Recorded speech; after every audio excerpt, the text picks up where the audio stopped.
Bismillahirrahmanirrahim. Assalamualaikum warahmatullahi ta'ala wabarakatuh.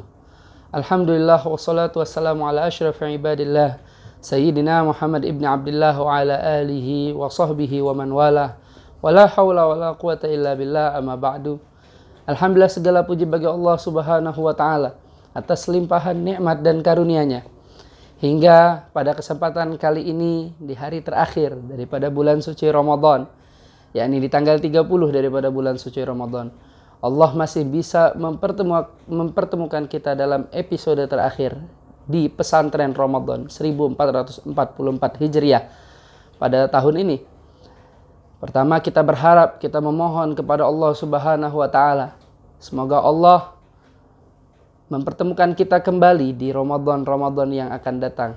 Allah mudahkan langkah kaki kita sehingga kita keluar daripada bulan suci Ramadan menjadi orang yang beruntung. Amin amin ya rabbal alamin.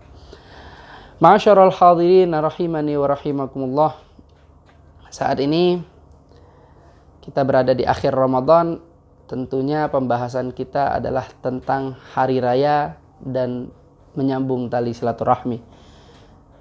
Ya, pertama kita mulai dari malam hari ini. Ketahuilah bahwasannya malam hari ini disunnahkan kita untuk menghidupkan daripada malam hari raya Idul Fitri dan juga malam hari raya Idul Adha. Nah, saat ini kita berada di malam hari raya Idul Fitri, maka hidupkanlah dengan beribadah, hidupkanlah dengan syiar-syiarnya Allah, membaca takbir, tahmid, tahlil, yang semuanya kita sudah tahu bagaimana sighahnya, bagaimana lafadznya, yaitu dengan Allahu Akbar, Allahu Akbar, Allahu Akbar. La ilaha illallah, Allahu Akbar, Allahu Akbar walillahil hamd. Kita disunahkan untuk memperbanyak itu. Ya, dalam sebuah riwayat, zayyinu a'yadakum bit takbir. Hiasilah malam-malam hari raya, hiasilah hari raya kalian dengan takbir. Ya, dalam hadis, ya, riwayat yang hadisnya ini riwayat dhaif, namun bisa digunakan dalam fadail. Apa man qama lailatal id muhtasiban lillah lam yamut qalbahu yauma tamutul qulub. Ya, siapa orang yang menghidupkan daripada dua malam hari raya, yakni malam Idul Fitri dan malam Idul Adha, muhtasiban lillah, dia menghidupkan malam tersebut tidak lain dan tidak bukan adalah mencari menggapai daripada ridhonya Allah Subhanahu wa taala. Apa? Lam yamut qalbuhu yauma tamutul qulub, hatinya tidak akan mati di saat hati-hati yang lain mati. Ya, semoga Allah menjadikan kita golongan orang yang seperti ini. Ya, kita hidupkan malam-malam Idul Fitri, malam-malam hari raya ini.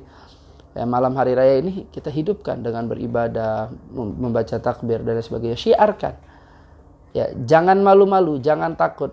Jangan hanya kita dengan menyetel MP3 saja, tapi dengan suara kita gaungkan. Bayangkan kalau seandainya setiap daripada kaum muslimin yang ada di Indonesia atau bahkan di dunia ini di hari Idul Fitri, mereka membaca takbir di rumah-rumah mereka, di pasar-pasar mereka, di toko-toko mereka, di jalanan-jalanan mereka. Niscaya kita akan mendengarkan gema takbir yang bergemuruh dari seluruh penjuru dunia ini. Ma'asyiral hadirin rahimani wa rahimakumullah. Kemudian setelah kita melalui malam daripada malam hari raya Idul Fitri ini, kita masuk di esok hari, kita mulai dengan sholat subuh berjamaah. Ya, dikatakan bahwasanya paling sedikit yang menghidupkan malam Idul Fitri adalah dengan sholat isya berjamaah dan sholat subuh berjamaah. Ya, kita mulai esok hari, pagi hari kita dengan sholat subuh berjamaah terlebih dahulu. Ya, entah di masjid, kalau tidak mampu kita ke masjid, sholat berjamaah di rumah kita dengan anak istri kita. Ya, dengan kakak-kakak, adik-adik kita, dengan saudara-saudara kita. Ya, kita sholat subuh berjamaah. Kemudian setelah selesai sholat subuh, kita mulai dengan makan. Ya, karena disunnahkan di hari Idul Fitri itu untuk makan dulu terlebih dahulu setelah sholat subuh sebelum melaksanakan sholat Id. Berbeda dengan Idul Adha. Kalau Idul Adha setelah subuh kita disunnahkan untuk menahan diri terlebih dahulu. Ya, itu adalah sunnah yang diajarkan oleh baginda Nabi Muhammad SAW. Dalam riwayat hadis dijelaskan bahwasanya Rasulullah SAW tidaklah beliau keluar untuk sholat Idul Fitri, melainkan beliau terlebih dahulu memakan kurma. Ya, kemudian kita juga ketika ingin melaksanakan sholat Idul Fitri hendaknya memulailah terlebih dahulu dengan mandi sunnah Idul Fitri. Kemudian juga dengan memakai baju yang bagus, diusahakan yang baru. Kalau tidak ada yang baru, kita pakai baju yang terbagus yang kita miliki. Ya. Kemudian pakai wewangian, dan kita disunahkan keluar dari rumah juga dengan berjalan kaki. Ya, dengan berjalan kaki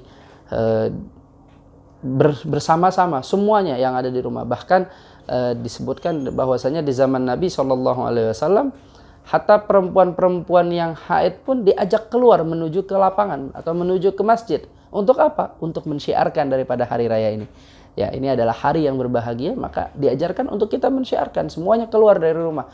Baik anak kecil ataupun yang tua, baik laki-laki ataupun perempuan, baik yang dalam keadaan suci ataupun yang tidak, keluar untuk mensyiarkan. Namun yang tidak suci tentunya mereka hanya duduk di belakang saja, hanya mensyiarkan takbiran saja, hanya mensyiarkan daripada hari raya saja. Kemudian juga kapan waktu sholat id itu dimulai? Waktu sholat id itu dimulai ketika masuk waktu duha dan berakhir juga di akhir waktu duha. Ya, artinya dimulai dengan waktu terbitnya matahari, ya terbitnya matahari setinggi qadra rumhin, setinggi tombak, sampai nanti sebelum zawal yaitu menjelang zuhur. Itu waktu sholat Idul Fitri. Nah, maka kemudian setelah itu disunnahkan di dalam sholat Idul Fitri juga di rakaat pertama kita dengan 7 kali takbir, di rakaat kedua dengan 5 kali takbir. Kemudian setelah sholatnya disunnahkan juga membaca khutbah, 2 khutbah, yaitu khutbah Idul Fitri, yang mana di dalamnya membahas tentang hari raya, tentang silaturahmi, tentang kesunahan-kesunahan, tentang zakat dan lain sebagainya. Kemudian ketika kita pergi untuk melaksanakan sholat Idul Fitri, kita melalui suatu jalan, maka ketika pulangnya disunahkan untuk melalui jalan yang berbeda. Ya, ini ya adalah kesunahan-kesunahan yang ada di hari raya Idul Fitri. Kemudian juga kapan kita membaca takbir? Ya, waktu kita membaca takbir itu ada 2 macam. Ada takbir mursal, ada takbir muqayyad. Takbir mursal itu kapanpun kita mau baca, kapanpun kita mau menggemakannya, bebas. Ya, yaitu di hari raya Idul Fitri ini dimulai nanti dari azan maghrib saat ini hingga nanti sholat id. Waktu sholat id, ketika sudah sholat id maka sudah berhenti waktu takbir mursal. Nah, kemudian yang kedua adalah takbir muqayyad. Takbir muqayyad ini adalah yang berkaitan dengan waktu sholat. Jadi dia dibacanya setelah sholat fardu. Nah, adapun di hari raya Idul Fitri, menurut pendapat yang kuat dalam madhab kita, tidak ada takbir muqayyad dalam madhab Imam Syafi'i ini. Ya, namun dijelaskan bahwasannya boleh di dalam pendapat yang kedua dalam madhab kita juga, boleh kita melaksanakan takbir muqayyad dimulai dari maghrib, isya dan subuh. Ya, kurang lebihnya seperti itu. Setelah selesai kita melaksanakan sholat Idul Fitri, kita mensyiarkan takbir. Setelah itu di hari raya Idul Fitri ini identik, ya seperti yang kita tahu di Indonesia khususnya, kita melakukan silaturahmi.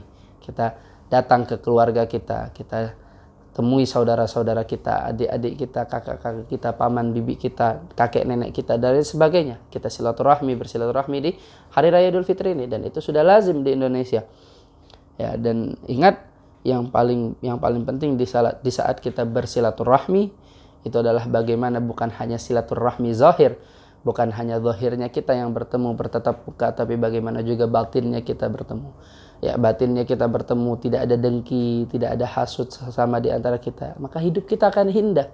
Dan itulah silaturahmi sejatinya yang yang disiarkan, yang dianjurkan, yang diajarkan oleh baginda Nabi Muhammad sallallahu alaihi wasallam. Makanya sambung hati, bukan sekedar sambung jasad saja, tapi juga sambung hati.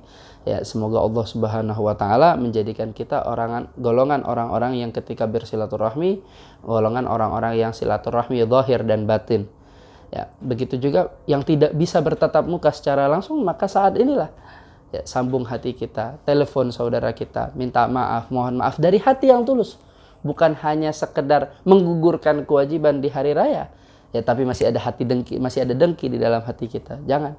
Ya, ketika di hari raya ini jadikanlah momen kita untuk menyatukan sinergi kita, kita silaturahmi zahir dan batin. Ya.